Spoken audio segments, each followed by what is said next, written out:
Israel-Palestine war has entered into the 11th day. Israel's military aircraft vehicles were seen across Israel on Monday. Israeli troops are clearly preparing for one escalation. This is after the unprecedented assault, attack and torture of its people about 10 days ago. Now, Israel's bombardment and clearly its cutting off supplies also of Gaza, that's also intensified. Israeli Prime Minister Benjamin Netanyahu has said that there will be victory, but it will take some time.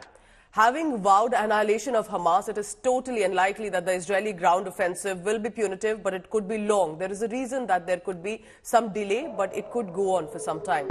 Israeli cities, meanwhile, are becoming deserted, and there's a reason for it.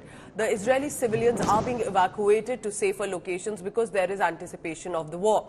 Bombs and bullets continue to hit the country by Hamas terrorists. Take a look at these visuals on your screen.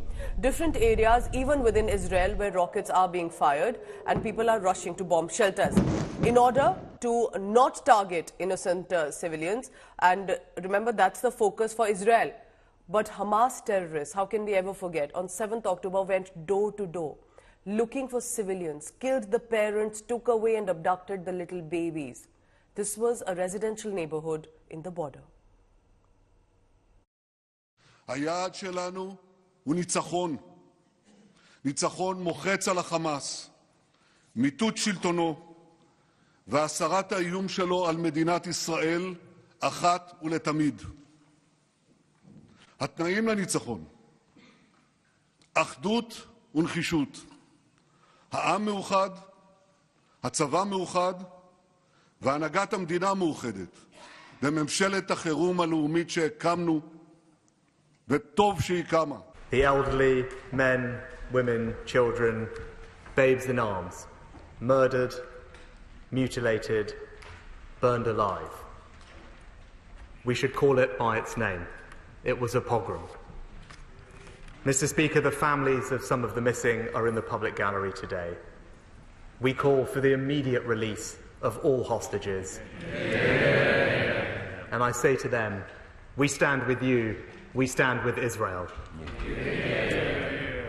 The murdered and the missing come from over 30 countries, including the United Kingdom. And at this time, what is significant to see, remember the attack that took place on the local civilian population, innocent people. It has united the country, as it appears. And now locals in Israel continue to work together to show their support for the soldiers who are fighting the Hamas. Many of them from the reserves have been called back. India Today gets you the latest. Gaurav Sawant on the ground. These are either reservists or even civilians here in Israel who've come to the front lines. They've come to the front lines. They're giving food, water, Coca-Cola, clothes for women soldiers, sanitary pads, tissue papers, other clothes that they may require. India? I'm from India. So take care of yourself. Thank you. From India.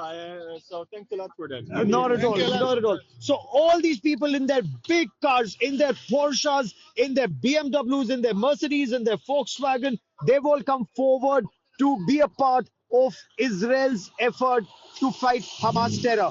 Gaurav Sawant in southern Israel for India Today.